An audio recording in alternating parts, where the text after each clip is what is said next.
इस कार्यक्रम के मुख्य अतिथि हम सबों के अभिभावक हरियाणा के राज्यपाल माननीय श्री कप्तान सिंह सोलंकी साहब, इस कार्यक्रम के मुख्य वक्ता हमारे बड़े भाई श्री आलोक कुमार जी, मंचासीन संजय चतुर्वेदी जी, महेश चतुर्वेदी जी,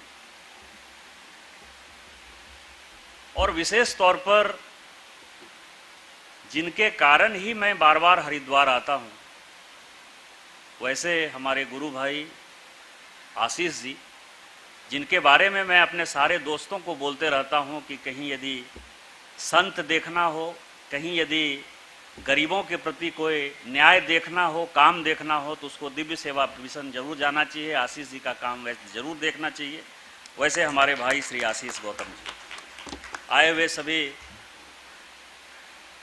बहनों, भाइयों, पत्रकार मित्रों,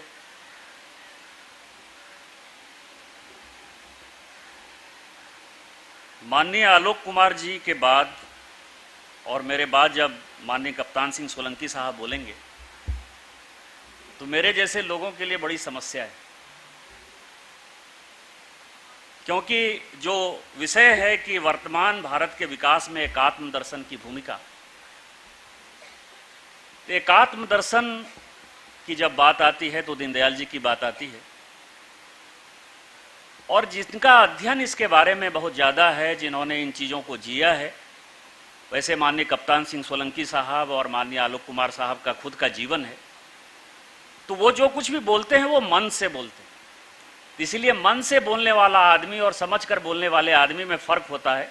तो मेरी बात को आप यही समझेंगे कि वो लोग मन से बोल रहे हैं इसलिए अच्छा बोल रहे हैं, और मैं समझ के बोल रहा हूं तो थोड़ा कम बोल पाऊंगा इसके बारे में। अभी जो विषय प्रवेश कराते हुए माननीय आलोक कुमार साहब ने कहा, देश आज कहां जा रहा है, मतलब जो विषय है कि एकात्म दर्शन की भूमिका भारत के विकास में क्या हो। सबसे पहला सवाल यह है कि हम जा कहां रहे हैं। भारत और इंडिया के बीच के फर्क को क्या हम पाट पाने की स्थिति में? गरीब और अमीर के बीच जो खाई बढ़ रही है, जिसके बारे में एकात्म मानव दर्शन जो कहता है, जैसे माननीय आलोक कुमार साहब ने कहा, जो दीनदयाल जी ने कहा कि शरीर के सारे अंग अलग अलग हैं लेकिन व्यक्ति बराबर है। इसलिए राष्ट्रवाद की बात हो, भारत की बात हो, एकात्म की बात हो, क्या हम उन चीजों को जी पा रहे हैं? मंदिर में जाने की यदि बात हो तो क्या आपको नहीं लगता कि अमीरों के लिए अलग से लाइन लग रही है, गरीबों के लिए अलग से लाइन लग रही है? आजादी के इतने वर्षों के बाद हम कहां जा रहे हैं, ये हम सबों को सोचने का सवाल है। और यदि दीनदयाल जी के चीजों को हम ध्यान में रखेंगे तो मुझे लगता है कि कहीं ना कहीं भटकाव नजर आ रहा है। विकास किसका, किस लिए, क्यों? एक बड़ा सवाल सारे समाज के सामने।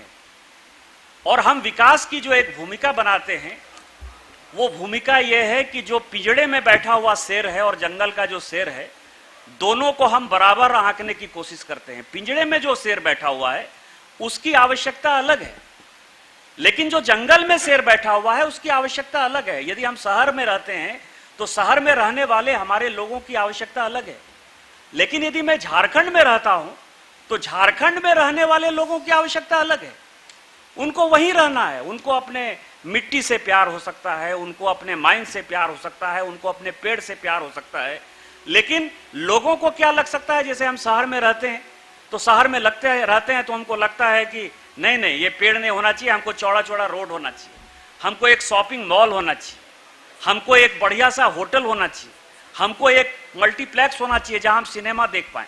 तो मेरा ये कहना है कि जो समाज की आवश्यकता है वो आवश्यकता अलग अलग हो गई है, और उस आवश्यकता के बारे में दीनदयाल जी को याद करते हुए आज उसको समझने का सवाल है। जैसे एक विषय है कि हमको डेमोक्रेसी चाहिए, हमको फ्रीडम चाहिए, बड़ा अच्छा विषय है कि ये आज़ादी चाहिए, हमें चाहिए आज़ादी। बड़ा लगातार हम सुनते रहे कि हमें चाहिए आज़ादी।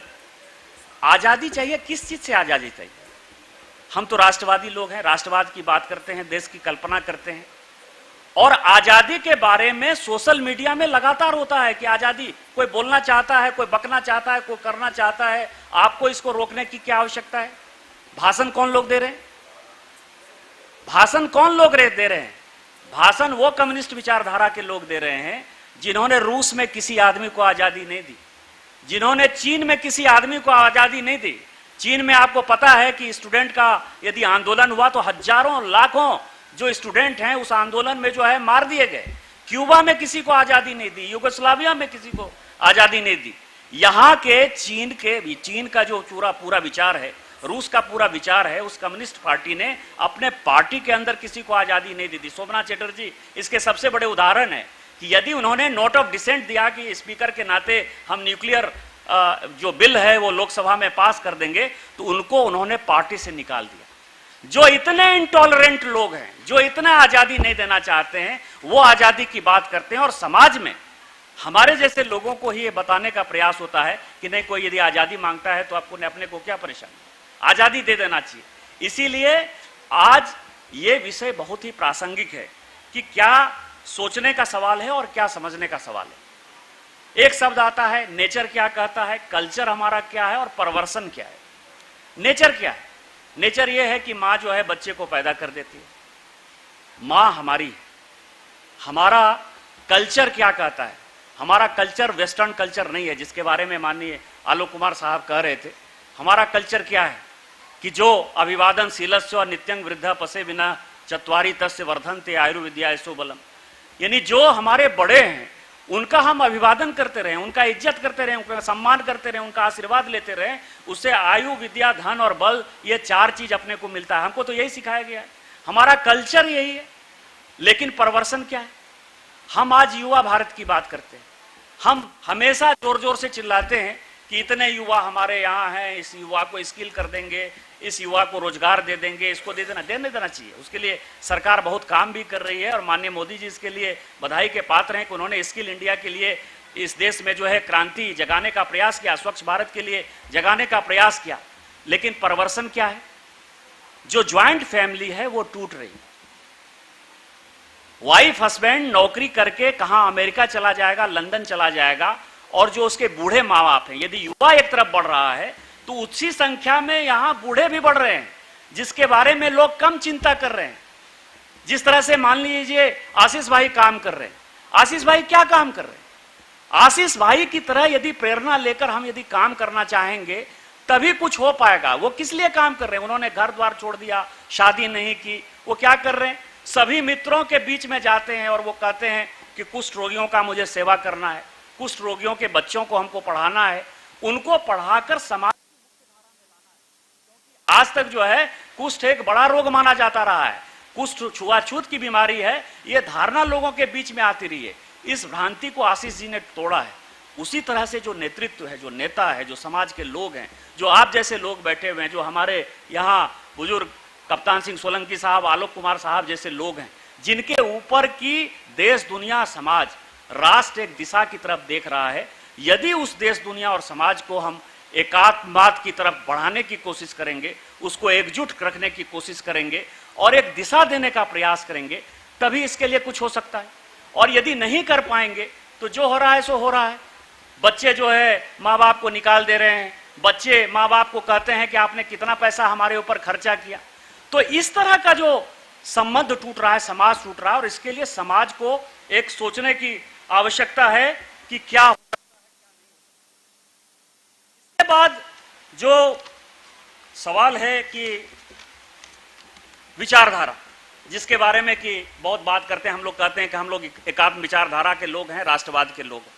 कोई डेमोक्रेसी की बात करता है, कोई सोशलिस्ट की बात करता है, कोई वेस्टर्न इंडिया की, वेस्टर्न वर्ल्ड की बात करता है, कोई ईस्टर्न वर्ल्ड की बात करता है।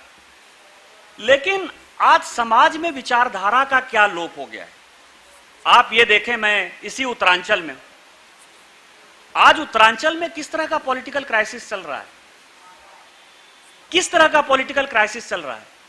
1939 में पहली बार जो है दल बदल कानून नहीं था। हम ये इसलिए मैं कह रहा हूं कि हम बार बार कोई चीजें होती है तो कानून बना देते हैं, कानून से कुछ नहीं होता इस देश में। 498 बन गया, 498 बन गया क्योंकि कहा गया कि डॉरी में जो है महिलाओं की बड़ी हत्या हो जा रही है, महिलाएं जला दी जा रही हैं। हम उस कानून के पक्ष में कि 498 रहना चाहिए। आलोक कुमार साहब यहां सीनियर वकील हैं, लेकिन 498 के यदि पूरे इतिहास को देखेंगे तो उसमें महिलाएं कितनी बंद हैं और पुरुष कितने बंद हैं। एक महिला को जलाने के चार्ज में 4 महिलाएं जेल में बंद हैं कि नहीं बंद हैं। कानून क्या करेगा? समाज में यह है कि कोई बेटी यदि आ गई, हमारा कल्चर, भारतीय कल्चर यह कहता है कि कोई यदि बहू हमारे घर में आ गई तो हमारी बेटी है। जब तक कि महिलाएं इस चीज को नहीं मानेंगी, जब तक पुरुष इस चीज को नहीं मानेंगे, क्या होगा? निर्भया कांड हो गया। निर्भया कांड में क्या हो गया? हमने और जो है रेप के लिए बड़ा कानून बना दिया। क्या रेप रुक गया? कुछ नहीं रुकता है। कानून बनाने से कुछ नहीं रुकता है। उसी तरह से मैं आपको कह रहा हूं कि दल बदल कानून का विचारधारा कहां खत्म हुआ। 1939 में मुस्लिम लीग के मेंबर ऑफ पार्लियामेंट थे हफीज साहब। उन्होंने पहली बार दल बदल किया। इस हिंदुस्तान के इतिहास में यदि मॉडर्न इतिहास को देखें, मैं पुराने इतिहास में नहीं जा रहा हूं, तो 1939 में हफीज साहब ने दल बदल किया। मुस्लिम लीग से वो कांग्रेस में आए। कांग्रेस में आए तो उन्होंने इस्तीफा दिया। पहले उन्होंने इस्तीफा दिया और इस्तीफा देकर फिर उन्होंने कांग्रेस के टिकट पर चुनाव लड़ा। उस वक्त तो कोई दल बदल कानून लागू नहीं था। लेकिन आज की जो विचारधारा है, आज की विचारधारा क्या है? नेताओं की इमेज सबसे ज्यादा कम होती जा रही है। नेता मार्गदर्शक नहीं हो रहे हैं, नेता पथ प्रदर्शक नहीं हो रहे हैं। क्यों नहीं हो रहे हैं? क्योंकि सत्ता लोलुपता के कारण वो कोई भी समझौता कर सकते हैं। आज देखिए, कांग्रेस और कम्युनिस्ट का समझौता हो गया बंगाल के अंदर। कभी मुस्लिम लीग का विरोध करने वाली कांग्रेस केरल में उसके साथ सरकार बनाती रही। कभी मुस्लिम लीग की बात करने वाले ओवैसी साहब, पूरा जिसके फादर ने जो है भारत के साथ उसका विलय नहीं हो, हैदराबाद का, उसका विरोध करते रहे। लेकिन जब सरकार बनाने की बात आती है और इस तरह की विचारधारा खत्म होती है, तो मुझे लगता है कि जो समाज में एकात्मता की बात है, विचारधारा की बात है, या देश को एक करने की बात है, एकाकार करने की बात है, वो लोप हो रहा है। चूंकि मेरा भी समय खत्म हो रहा है, मेरा 4:51 ही समय था, मैं ज्यादा समय नहीं लूंगा। मेरा यह कहना है कि जो पुरानी संस्कृति थी कि अयंग निजः परो वेत्ति गणना लघु चेत साम उदार चरिता नाम तू वसुधैव कुटुंबकम, सबका साथ सबका विकास, एक भारत श्रेष्ठ भारत, उसके विकास के लिए यदि बढ़ना है तो दीनदयाल जी ने जो 7 चीज कहा कि 7 M पर कॉन्सेंट्रेट करना है। 7 M, पहला मैन, दूसरा मटेरियल, तीसरा मनी, चौथा मैनेजमेंट, पांचवा मोटिव, छठा मार्केट और 7वां मशीन। इस 7 चीज को कंबाइन करके यदि हम विकास की तरफ चलेंगे, देश को एक करने की बात करेंगे, समाज को एक करने की बात करेंगे, तो निश्चित तौर पर हम गीता का जो 18वां अध्याय है, जिसका अंतिम श्लोक जो गीता का सार है कि सर्वधर्मानि परित्यज्य मामेकं शरणं व्रज अहं त्वां सर्व पापेभ्यो मोक्षयिष्यामि मा शुचः, यदि समाज इसमें पुरोहित हो जाएगा तो समाज में कहीं भी गरीब नहीं होगा, कहीं कोई अमीर नहीं होगा, समाज होगा, व्यक्ति होगा, और देश एक सूत्र में पिरो होकर सभी चीज का मुकाबला कर पाएगा। इन्हीं शब्दों के साथ जय हिंद, जय भारत।